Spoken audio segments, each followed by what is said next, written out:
A man in a flannel shirt walked into a luxury car auction, stood in front of the most damaged wreck on the lot, and paid $500 for it. The whole room laughed. The CEO laughed loudest. She had a microphone. She made sure everyone heard. What she didn't know, what none of them knew, was that the man wasn't lost. He wasn't desperate.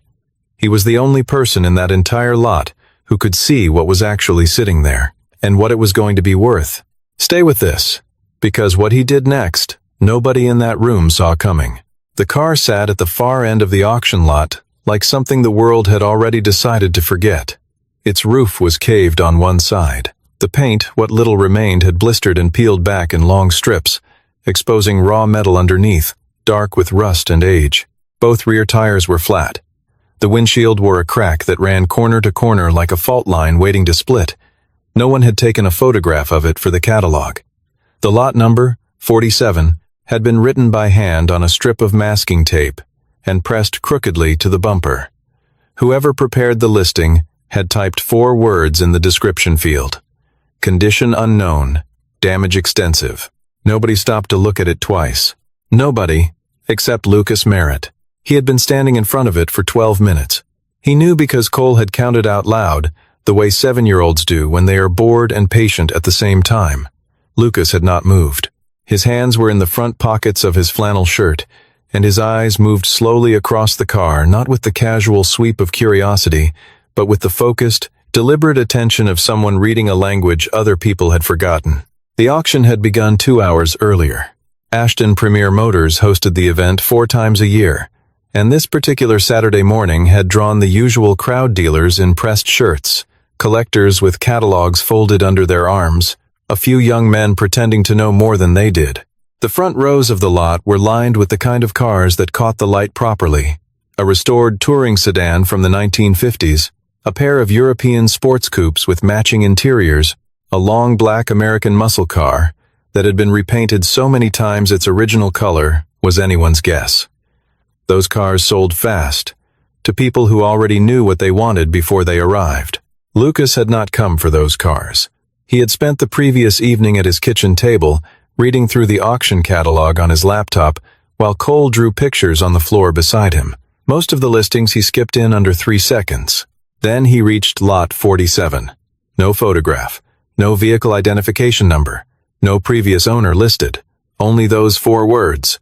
Condition unknown, damage extensive. Something in him went still. He marked it with a pencil circle and put Cole to bed. Now he stood in front of it, and the longer he looked, the quieter everything around him became.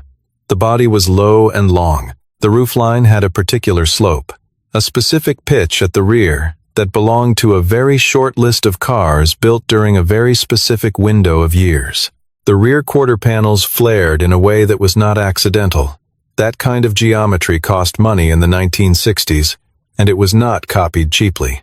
He crouched beside the driver's side door and looked at the gap between the fender and the hood. He stood and walked to the rear and studied the angle of the taillight housings beneath the grime. He pressed 2 fingers against the lower sill and felt the shape of the metal through the rust, the way a doctor presses a hand against a rib and knows what is underneath. Cole appeared at his elbow. "Is this one ours, Dad?" Lucas looked down at his son. The boy was holding a small die-cast toy car, a worn blue coupe he carried everywhere, its paint rubbed nearly smooth from years of handling, the same shape he reached for when he was nervous or tired or simply needed something solid in his hand. Lucas crouched to Cole's level. "What do you see?" Cole studied the wreck for a moment, head tilted, one eye slightly narrowed the way he always thought. Then he held up his toy. The roofline of the die-cast matched same pitch, same length, same quiet elegance under all the damage. "It looks like mine," Cole said. Lucas nodded once. He stood up and walked toward the auction table. The bidding on lot 47 opened with the auctioneer's voice carrying a tone of mild apology. He read the description flat, offered no encouragement, and paused for a long 5 seconds after the opening call. No hands went up. He called again. "Silence." Lucas raised his hand. $500. The auctioneer moved to close it quickly, the way people close a conversation they are not proud of. But before the gavel fell, something happened that would not have happened if the lot had sold quietly and without notice.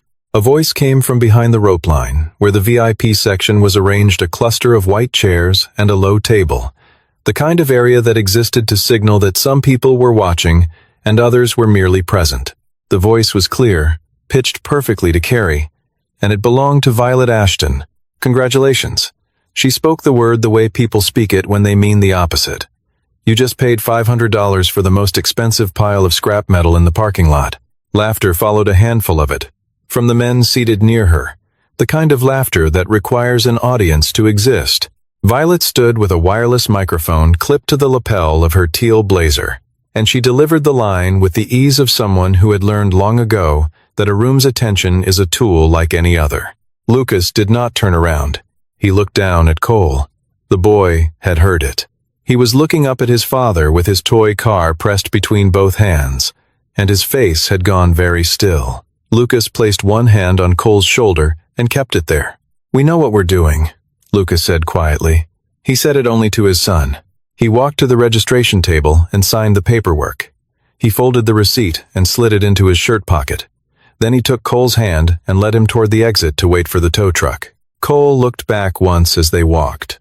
He watched the men near the VIP section, still talking, still angled toward each other, the way people angle when something has amused them.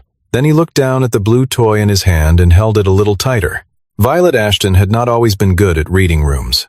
She had learned it, the way she had learned most things under pressure, with the knowledge that failure had a particular set of consequences in her family. Her stepfather, Owen Hartley, had been chairman of the board at Ashton Premier Motors for 22 years before she was given the title of CEO at 30. He had not given it to her easily. He had given it to her the way a man gives someone a test by handing them something fragile and watching what they do with it. She was good at the job. She believed that. The numbers bore it out. The brand had grown under her leadership. The auction events had expanded into new markets. The inventory was more carefully curated than it had been under any of her predecessors. She had worked for it. She kept working for it. But some days the job looked different depending on who was watching. On the Saturday of the auction, Owen Hartley was seated 4 feet to her left in the VIP section, and she had been aware of his eyes since the event began. She had been aware of the way the catalog was printed, the way the tables were arranged, the way the right buyers were seated near the front. When Lot 47 had gone to a man in a flannel shirt who had brought his child to an auction, and when the room had given her a half-second of silence that felt like an opening, she had walked through it. She had not thought about the boy. She had already moved on when she saw him in her peripheral vision, Cole, standing with his toy car pressed between both palms, watching her with a child's unfiltered attention. She had continued talking. She had finished the event. Owen had placed a hand briefly on her shoulder as the crowd thinned, which was as close to approval as he ever came, and she had filed the sensation away and returned to work. The satisfaction lasted about 4 days.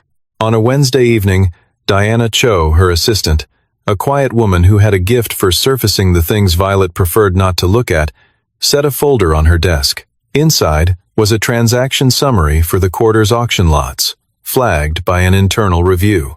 Lot 47 had been submitted by a third-party broker, operating under the name Reese Acquisitions Group. The principal of that company was Dominic Reese, a dealer Violet had worked with intermittently for several years, a man who was professionally charming in a way that made her occasionally uncomfortable without giving her anything specific to name. The file on Lot 47 was thin.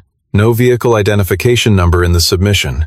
No previous title. No documentation of origin beyond a cover note describing the source as a private collection, details confidential by request of the owner. This was not impossible. Private sellers occasionally required discretion, but it was not standard procedure, and it had been processed through without the additional verification step that was supposed to catch exactly this kind of gap. Violet looked at the folder for a long time.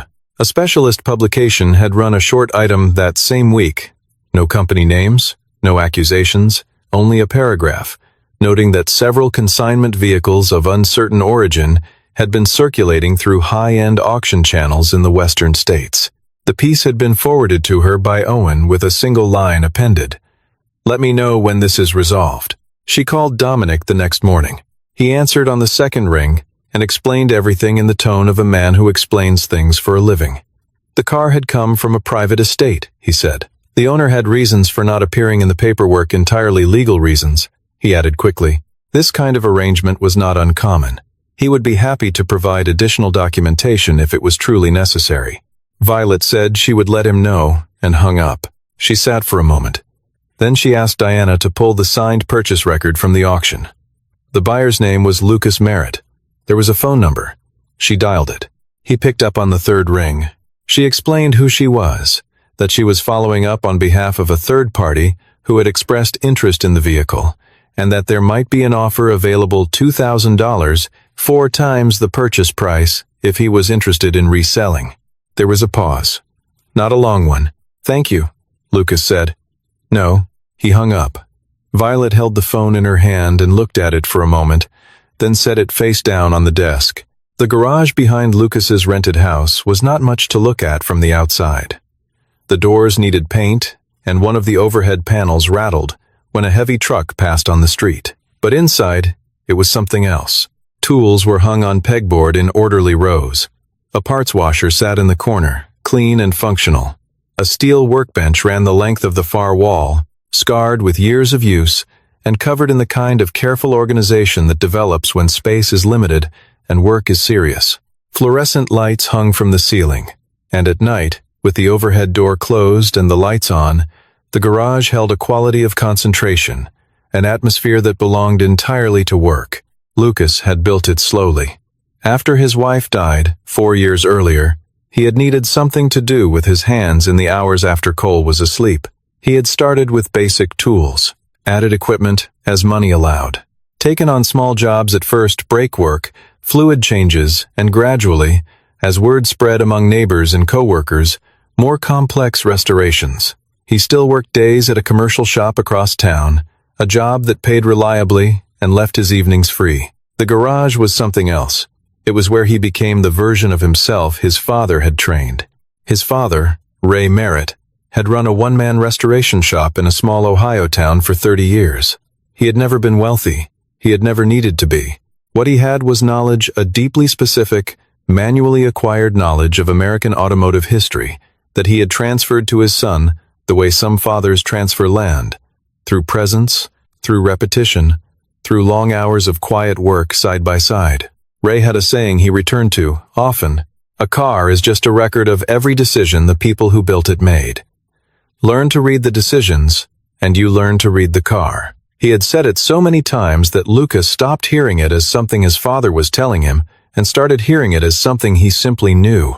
Ray had died when Lucas was 26, leaving behind a set of wrenches, 3 worn reference manuals with his handwriting in the margins, and a way of seeing machines that Lucas had never been able to entirely separate from the way he saw everything else. On the night the tow truck delivered Lot 47, Lucas waited for Cole to fall asleep and then went to work. He started with a flashlight and his hands. He moved across every surface of the car, unhurried, pressing and feeling and cataloging. The frame had taken no significant structural damage. He checked the critical points at each corner, the welds along the rocker panels, the mounting geometry at the suspension towers. What looked like destruction from the outside was, underneath, mostly intact. The damage was real, but it was surface damage. It was the kind of damage that accumulates when something is neglected and not when something is broken. He found the first confirmation on the second night. He cleaned a section of the door jamb and found a small metal plate still riveted to the frame, a production tag, partially obscured under a layer of gray primer that someone had applied over the original paint. The tag carried a stamped sequence of numbers and letters that meant nothing to a casual eye and everything to someone with the right reference material. Lucas carried his father's manuals to the workbench and opened them under the overhead light. He read for 90 minutes. Then he sat down on a metal stool and looked at the car for a long time. Cole appeared in the doorway in his pajamas, rubbing one eye. He had come to check on his father the way children come to check on the people they depend on, not because anything was wrong, but because enough time had passed. "Do we know who it is yet, Dad?" Lucas looked at his son. "Starting to," he said. "Is it good?" Lucas turned back to the car. The overhead light fell across the battered body at a low angle, and the shadow it cast made the lines of the car visible in a way the damage normally obscured long and deliberate, drawn by someone who knew exactly what they were doing. "Yeah," Lucas said. "It's good." The work went on for weeks. He dismantled the car in a sequence, body panels removed carefully and stacked against the wall, labeled with masking tape and pencil. The engine came out on a Saturday, while Cole sat on a folding chair at the edge of the garage, eating crackers and narrating. The interior was stripped with the patience of someone who understood that the frame beneath had not been assembled carelessly, and could not be reassembled carelessly either. He found an obstacle in the third week, a slight deformation in the left A-pillar invisible from any normal angle, detectable only with measuring instruments, and the specific suspicion he had developed from years of his father's teaching. The pillar had twisted, very slightly, during whatever incident had ended the car's active life. If it was left uncorrected, every alignment that followed would carry the error forward, and the car would never sit right. He had no hydraulic frame press. He solved the problem the way his father would have, with cables, anchor points, and incremental force applied over 4 consecutive nights. Cole brought him a glass of orange juice one morning, when Lucas had worked until the light outside changed from black to gray, and set it on the workbench without saying anything. Lucas drank it without looking away from the pillar. The engine block was another matter. He disassembled it completely, cleaned each component, measured tolerances against the specifications in his father's manuals, and replaced what needed replacing. The work was expensive for what he earned, and he made the purchases carefully, over several weeks, choosing his expenditures the way a man on a careful budget chooses everything, with the knowledge that nothing could be wasted. Meanwhile, on the other side of the city, the situation at Ashton Premier Motors was developing in the direction Violet had been afraid it would develop. A second industry publication ran a piece that mentioned auction irregularities in the Western luxury market. This time there were named sources, 2 former consignment clients who described purchasing vehicles with documentation gaps. Owen Hartley did not send this one with a note. He called. He said what he always said, in the tone he always used, calm, precise, and in possession of an implication he did not need to state directly. He trusted Violet to handle it. He was confident she would. He simply wanted to make sure she understood the timeline. Violet understood the timeline. She asked Diana to compile the complete submission file for every lot Dominic Reese had placed through their auctions in the past 4 years. There were 11 lots in total. 9 had complete documentation. 2 did not. Lot 47 was the more recent. She called Dominic again. This time his tone had shifted by a degree, still smooth, still practiced, but carrying the faint compression of a man who is beginning to understand that the room has changed. He suggested that, if documentation was truly a concern, perhaps the matter could be handled quietly, through a private arrangement. He used the word arrangement twice. Violet ended the call. She looked at the name on the purchase record again. Lucas Merritt. She dialed. This time no one answered. She did not leave a message. She deleted the number from her recent calls log. Then she sat back in her chair and stared at the framed company motto on the wall across from her desk, a line about integrity and provenance that her stepfather had commissioned in brushed metal letters when the office was renovated 3 years ago. She did not look at it for very long. The moment Lucas had been working toward arrived on a Thursday night, 10 weeks after the car had come through his garage door on the back of a tow truck. The engine was back in. The frame sat straight. Everything that could be replaced had been replaced, and everything that could be saved had been saved. Before he finished the bodywork, before he touched another can of paint, he needed to know whether the heart of the thing was still alive. He waited until Cole was in bed. Then he went out to the garage, pulled the door down, and sat alone with the car for a few minutes. He had a habit his father had passed on, the habit of sitting with a car before you started it for the first time after a rebuild. Not for any technical reason, just because the moment deserved a beat of silence before it was broken. He got up, knocked twice on the door to the house, and Cole appeared in 30 seconds, fully alert in the way children are at 10 o'clock, when they know something important is about to happen. He was carrying his small stuffed bear, which he only brought when he was somewhere between excited and nervous. Lucas pointed to the folding chair in the corner. Cole went to it and sat and held the bear in his lap and said nothing. Lucas checked the fuel line one more time, the ignition wires, the battery connections. Then he opened the driver's door and sat behind the wheel for the first time. The seat was original, reupholstered but in the correct configuration. The steering wheel was in his hands. He adjusted the mirror, though there was nothing behind him but the pegboard on the garage wall. He put the key in and turned it. The first attempt produced a cough and silence. The second produced a cough and a shudder that ran through the floorboards. Lucas made one small adjustment to the fuel mixture and tried again. On the third turn, the engine caught and then held.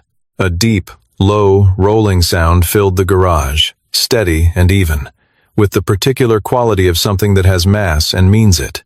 Cole came off the folding chair without thinking about it. He walked to the front of the car and stood there with his bear hanging at his side, looking at the hood with his mouth slightly open. The sound kept going. Lucas sat behind the wheel and listened to it. Cole turned and looked at his father. He didn't say anything.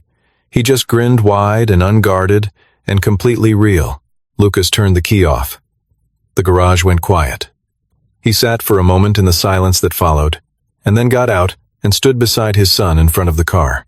"Does it have a name yet?" Cole asked. "What do you think?" Cole looked at the car for a long moment. The paint was still unfinished, still gray primer, with bare metal showing through in places. But he tilted his head, the way he always tilted when he was arriving at something. "Blue," he said.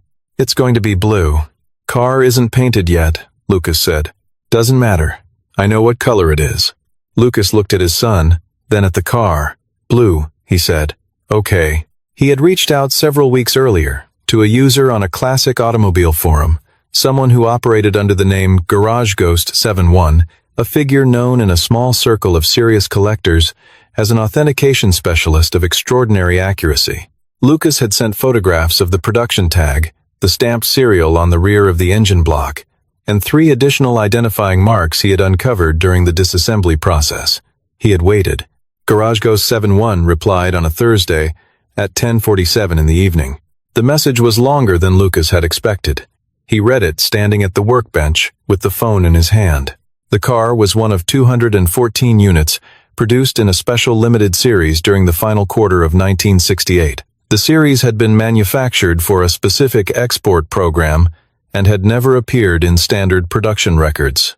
Most of the units had been lost to time, their specific identity absorbed into the broader population of similar vehicles. A small number had been tracked through the collector market.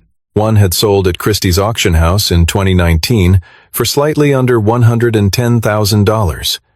That vehicle had disappeared during transport. A recovery claim had been filed with the National Classic Automobile Registry the following year and had remained open. Garage Ghost 71 ended his message with a question. "Are you certain of what you have?" Lucas typed back 3 words. "I'm certain now." He put the phone down and sat on the metal stool and looked at the car in the overhead light. The engine was back in. The frame sat straight. 3 weeks of bodywork remained. But everything that mattered was already there. Already verified the identity, the history, the quiet, accumulated fact of what this thing actually was. He had known his father would have laughed, not out of surprise, but out of a particular satisfaction that comes to people who have spent long enough paying attention to the world to recognize that it occasionally rewards the practice.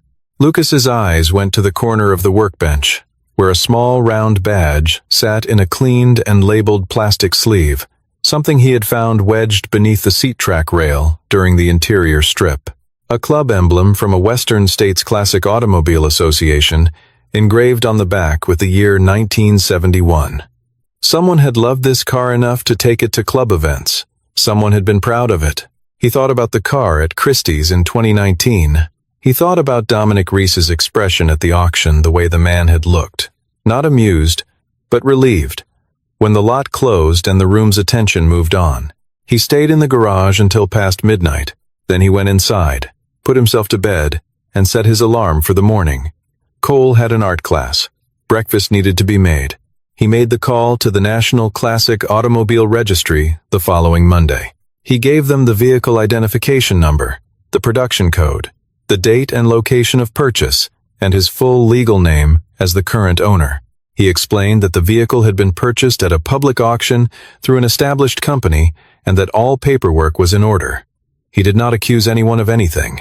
He said only that he wanted the vehicle's history documented accurately, and that he believed the registry's open recovery file from 2019 might be relevant. The registry representative took down the information and said processing typically required 10 business days. It took 6. The restoration was complete by the end of the 14th week. Lucas had chosen the original factory color, a deep cobalt blue that appeared in only one page of his father's reference manuals, listed under a 2-letter code that most readers would have skimmed past without recognition. He had mixed the paint himself, matching it against a chip he had found preserved beneath the door seal. 3 coats, hand-polished between each one. On a Saturday morning in late spring, he rolled the car backward out of the garage for the first time. The light hit it from the east, low and clear, and the color answered with a depth that stopped him where he stood. The body panels aligned perfectly. The chrome he had carefully rechromed reflected the tree line at the edge of the yard in one clean, unbroken band. The car sat on the driveway and looked exactly like what it was, something made very well, a long time ago, by people who knew what they were making, and now returned to the state they had intended. An elderly neighbor, a man named Harold, who had lived across the street for 30 years and was not given to commentary, walked to the edge of his yard and stood there with his hands in his pockets. "I don't know what I'm looking at," Harold said, "but it's something." Cole came out of the house in his socks, stopped on the front step, and looked at the car for a full 10 seconds without speaking. Then he went back inside and returned with his blue die-cast toy. He stood the toy on the hood of the real car and looked at them side by side, small and large, worn and new, one hand painted by a factory in China, and one painted by his father in a garage at night over the course of 3 weeks. "They're the same," Cole said. "Pretty close," Lucas said. Cole climbed into the passenger seat and placed the toy on the dashboard. He sat with his back straight and looked forward through the windshield and said nothing for a long moment. Then he said, "Blue is bigger than I thought." "Most things are," Lucas said, "when you finally get inside them." He received the registry's response that same afternoon. An email, professional and restrained in its language, informing him that the vehicle identification had been cross-referenced with the open recovery claim filed in 2020. The registry's records indicated the original purchaser from the 2019 Christie's auction had never recovered the vehicle. Their office was initiating direct contact with all relevant parties to establish the current chain of title. They thanked Lucas for his cooperation and asked him to preserve all documentation related to the purchase. He printed the email and put it in a manila folder on the workbench. 2 days later, Violet Ashton received a call from the National Classic Automobile Registry's compliance office. She was in the middle of a review meeting when Diana appeared at the glass wall of the conference room and held up her phone with a look that Violet had learned to read over 3 years of working together, the look that meant, "This plank cannot wait." Violet excused herself and took the call in the corridor. The registry representative was careful and courteous and made clear that Ashton Premier Motors was not the subject of any allegation. They simply needed the company to provide whatever documentation it held for Lot 47 from the previous quarter's auction, as the vehicle's identification had intersected with an existing recovery inquiry. They thanked her for her time. Violet went back to the conference room, ended the meeting, and asked Diana to close the door when everyone was gone. She sat at the long table alone for 11 minutes. Then she said, out loud to no one, "Get me everything on Lot 47. The documentation confirmed what she had suspected, but not yet allowed herself to state directly. The submission from Reese Acquisitions Group contained a vehicle identification number that had been entered incorrectly, not in the way that errors occur by accident, but in the way errors are introduced when someone understands the system well enough to know exactly which character to change. The physical description in the submission did not match the car that had been towed to the auction lot. The discrepancy was deliberate and verifiable. She called Owen. He did not say he was surprised. He said he trusted her to ensure the company's cooperation was total and immediate. He said if the originating issue was traced back to a third-party broker acting without the company's knowledge, that was a very different matter from negligence on the part of the company itself. He said these things slowly and clearly, as he always did. Violet understood. She got Dominic's attorney on the phone instead of Dominic. The conversation was brief. Then she asked Diana for Lucas Merritt's home address. She drove herself. It was evening and the city was quiet, and she did not think about what she was going to say until she was parked in front of the small rented house with the detached garage and the light visible under the garage door. She sat in her car for a moment.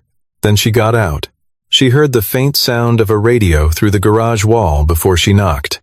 He opened the side door wearing work pants and a gray shirt and looked at her without apparent surprise, the way people look at things they have been expecting without knowing they were expecting them. Violet told him about the registry call. She told him about the documentation discrepancy in the submission from Dominic Reese. She told him that the company's legal position depended in part on the transaction itself being verified as legitimate, which it was, she said. He had bought the car in a public auction, with paperwork, for a declared price. Whatever had happened upstream of that transaction was upstream. She stopped. Lucas stepped to the side of the doorway, and she could see the car behind him, under the light, finished, blue, and absolutely still. She stopped talking entirely. She had seen thousands of cars. She had grown up around them, been educated in them, built a career evaluating them. She looked at the car in the garage and understood in a single, unnarrated moment what Lucas had seen in the wreck at the back of the auction lot, and what she, holding a microphone and performing for an audience, had completely failed to see. "Did you know what it was when you bought it?" she said. "I suspected," Lucas said. "I confirmed it about 2 weeks in, and you still called the registry." "Of course." She was quiet for a moment. "You could have sold it privately. No one would have known." Lucas looked at her steadily. "Someone in Colorado would have known. The person who bought it in 2019. He paused. "And I would have known." A door opened at the back of the garage that connected to the house. Cole appeared in the gap, barefoot, in the careful way children enter rooms, where adults are having conversations they don't entirely understand. He looked at Violet, then at his father, then at the car. "Is she here to see Blue?" Cole asked. "She is," Lucas said. Cole looked at Violet with the direct attention of a child who has not yet learned to filter it. "It came out good," he said. "Dad fixed it." Violet looked at the boy for a moment. Then she looked at the car. When she spoke, her voice carried none of the register it had worn at the auction. No audience in it, no performance, just the plain, flat statement of something true. "Yes," she said. "He did." The matter involving Dominic Reese moved forward without Lucas's active participation. The registry and the attorneys for the original Colorado purchaser established the chain of custody through documentary evidence.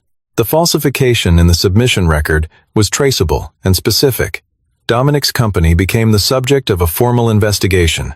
Ashton Premier Motors provided its full cooperation, and, because the documentation trail clearly showed the company had been supplied with false information by the broker, its legal exposure remained limited. Owen Hartley did not express gratitude openly, but he stopped calling with timelines.